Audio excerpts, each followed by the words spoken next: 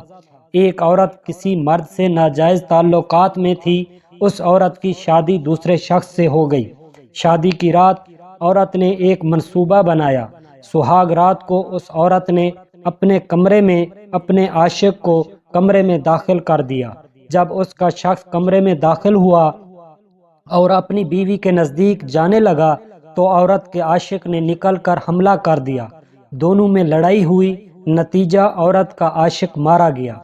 عورت نے جب دیکھا اس کا عاشق قتل ہو گیا ہے، اس نے اپنے خاوند کے سر پر کلہاڑی کی ضرب لگائی۔ اس کے نتیجے میں اس کا خاوند بھی مارا گیا۔ دونوں کی لاشوں کو دیکھا، عورت خوف زدہ ہو گئی۔ فیصلہ حضرت علی رضی اللہ تعالی عنہ نے سنایا، عورت کے آشنا کا قصاص عورت سے لیا جائے اور اس عورت کے خاوند کے قتل کے جرم میں اس عورت کو قتل کر دیا جائے۔ ہم سب مسلمانوں کا اللہ رب العزت سے دعا ہے اللہ پاک ہمارا حامی و ناصر ہو، آمین ثم آمین۔